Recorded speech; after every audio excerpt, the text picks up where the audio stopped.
When Karen built a jet ski ramp on my family's lakefront, I built something better, a wall of justice, and it split her world in half. The morning sun glinted off the calm lake water as my neighbors gathered in stunned silence.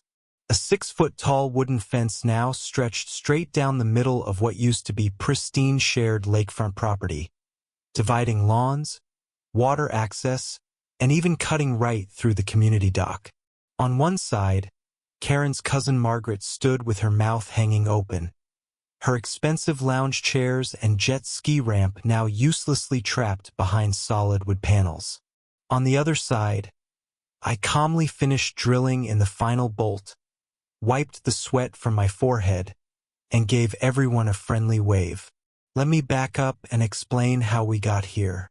5 years ago, I bought my dream home in Willowbrook Estates specifically for the deed lakefront access. The property came with shared waterfront rights, a beautiful sandy beach area, and a community dock that my kids absolutely adored. Every summer weekend, we would spend hours swimming, fishing, and making memories by that water. It was paradise and worth every penny of the premium I paid for those lake rights. Everything changed when Karen Fitzgerald became our new HOA president 6 months ago.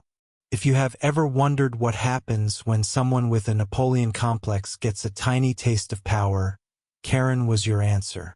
Within weeks of taking office, she had implemented new fines for grass being half an inch too tall, banned wind chimes as noise pollution, and required written permission to plant flowers that were not on her pre-approved list. But her real specialty was nepotism. Her brother-in-law suddenly became our paid landscape inspector. Her best friend got the contract for pool maintenance.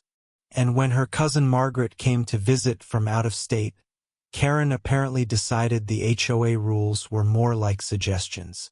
The first sign of trouble came on a Tuesday morning when I found Margaret setting up camp on the shared lakefront. Not just a beach chair or two, but an entire outdoor living room. She had brought in professional-grade lounge chairs, a massive speaker system, tiki torches, and was directing workers to install what looked like a private jet ski ramp. All of this directly blocked my family's access to the water and destroyed our lake view. I approached her with a polite smile and introduced myself. Margaret looked at me like I was something she had stepped in and said with a dismissive tone that Karen had reassigned this portion of the lakefront for her exclusive use during her extended visit. Apparently, I was being too wasteful with the space by only using it on weekends, and Margaret needed it for entertaining her book club. When I pointed out that the lakefront was shared property with deed access rights, she waved a piece of paper in my face and told me to take it up with the HOA if I had a problem. The document was something called an easement reassignment filed just 3 days prior. According to the suspicious paperwork, the HOA board had voted to grant temporary exclusive use of half the shared waterfront to Margaret, citing better utilization of community resources. The kicker was that the vote had supposedly been unanimous, even though I knew for a fact that 2 board members were out of town that week. Something smelled fishier than the lake after a warm rain. I immediately called the city planning office, then the county property records department. Both confirmed what I already knew. The lakefront access was deed to specific properties, not controlled by the HOA. Any change to those property rights would require legal documentation and consent from all affected parties. Karen's little reassignment was about as legally binding as a napkin doodle. When I brought this information to the next HOA meeting, Karen's face turned an impressive shade of purple. She stood at her podium gripping it with white knuckles and informed me in a shrill voice that the HOA had recently amended its bylaws to include waterfront management. Any homeowner who interfered with board decisions would face daily fines of $500. She then produced another suspicious document supposedly showing that this rule change had been voted on and approved the previous month during a special meeting that nobody else seemed to remember attending. Margaret, meanwhile, had turned our peaceful lakefront into her personal party zone. The speakers blared music from dawn to dusk. Her guests left trash everywhere. The jet ski ramp was an eyesore that violated at least 3 environmental regulations. When my 8-year-old daughter tried to walk down to the water for her usual morning swim, Margaret actually blocked her path and told her this was now private property. The look on my little girl's face when she came back crying was the last straw. I spent the next week doing what I do best as a contracts lawyer, digging through paperwork. I pulled my original purchase agreement, the property survey, the HOA charter, and 20 years of meeting minutes. What I found was beautiful in its simplicity. Not only was the lakefront access irrevocably deeded to specific lots including mine, but the HOA charter specifically stated that the board had no authority over deed property rights. Any attempt to modify these rights would make the board members personally liable for damages. I drafted a formal notice to both the HOA and Margaret. They had 72 hours to remove all personal items from the shared lakefront and restore community access, or I would take appropriate legal action to protect my property rights. I sent it certified mail and email, then sat back and waited. The response was predictable. Karen showed up at my door the next morning accompanied by Margaret and some guy who claimed to be a lawyer but looked more like he had learned law from TV court shows. They tried everything from threats to bribes. Karen promised to waive my HOA fees for a year if I would just be reasonable. Margaret offered to let my family use the lakefront on alternating Wednesdays. The fake lawyer mumbled something about adverse possession and squatters' rights, which made me actually laugh out loud. When I politely declined all offers and showed them my own legal credentials, they stormed off with Karen screaming that I would regret crossing her. The 72 hours passed with no action taken. If anything, Margaret had doubled down, adding more furniture and actually starting construction on a permanent shade structure. Time for phase 2 of my plan. I hired a professional surveyor to mark the exact property lines of the shared lakefront area. The results were illuminating. The deed access was split precisely down the middle, with each property owner having rights to their designated section.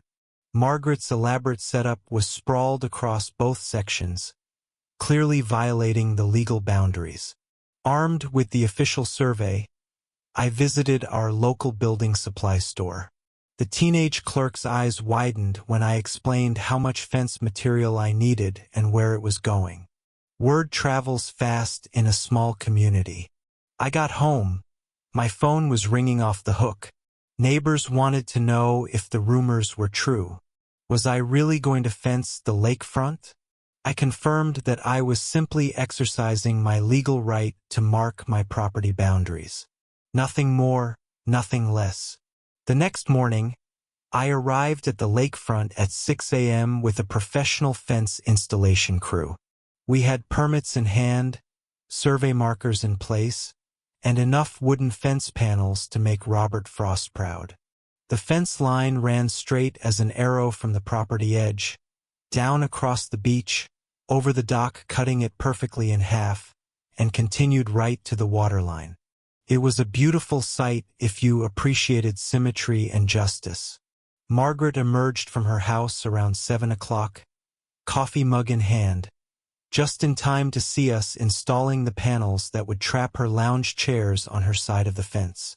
The coffee mug hit the ground as she let out a shriek that probably scared fish in the next county. Within minutes, Karen arrived, still in her bathrobe and curlers, followed by half the neighborhood who had apparently been waiting for this show. The meltdown was spectacular. Karen accused me of vandalism, trespassing, intentional infliction of emotional distress, and somehow identity theft. She called the police, who showed up, looked at my permits and survey, shrugged, and left. She called the city inspector, who confirmed the fence met all codes and was properly positioned. She called the mayor's office, her congressman, and I am pretty sure she tried to reach the president. Each call ended with her voice getting higher and more desperate. Margaret was having her own crisis. Half of her jet ski ramp was now inaccessible behind the fence. The elaborate speaker system she had installed was bisected, with one speaker on each side. Best of all, the permanent shade structure she had started building now had support posts on both sides of the fence, making it completely unusable. She stood there opening and closing her mouth like a goldfish while her construction workers packed up their tools and left. The emergency HOA meeting that night was standing room only.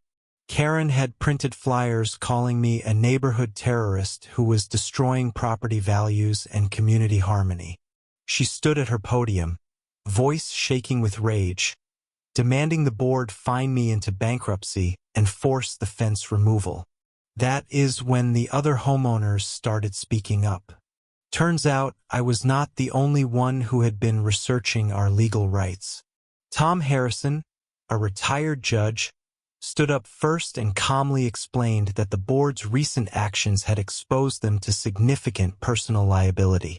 Sarah Chun, whose flower garden had been destroyed by one of Karen's beautification projects, presented her own legal research. By the time 6 other homeowners had spoken, it was clear that Karen's reign of terror was over. The calls for her resignation started quietly but grew to a roar. The final blow came when Margaret's husband arrived from out of state. He took one look at the situation, the fence, the ruined setup, and his wife's hysterical tears, and made an executive decision. They would be leaving immediately. As he supervised the removal of their belongings, he was overheard telling Margaret that her cousin had gotten them into an expensive mess and they were done with the whole situation. Karen tried one last desperate power play. She announced that as HOA president, she was issuing an executive order for the fence removal. The board's attorney, who had been frantically taking notes all evening, finally spoke up. He informed Karen that she had no such authority, that her actions had already exposed the HOA to potential lawsuits, and that the board needed to take immediate action to limit damages. The vote was swift and unanimous. Karen was removed from her position as HOA president effective immediately. But that was not the end of her troubles. The board also voted to pursue legal action against her for misuse of HOA funds, as she had apparently used the association's legal budget to pay for Margaret's easement documents. The forensic accounting that followed revealed she had also been skimming from the landscape budget to pay her brother-in-law's inflated bills. 3 months later, Karen stood in front of a judge, tears streaming down her face as he read the verdict. Guilty of embezzlement, fraud, and misuse of fiduciary duty. The sentence was 2 years probation, 300 hours of community service, and restitution of $47,000 to the HOA. The judge specifically noted that her abuse of power for personal benefit was a serious breach of trust. As the gavel came down, Karen let out a sob and collapsed into her attorney's arms, finally understanding that her reign as the neighborhood tyrant had cost her.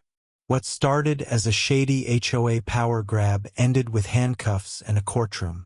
The fence still stands, but Karen's reign is over. Sometimes, justice isn't loud. It's 6 feet tall and made of wood.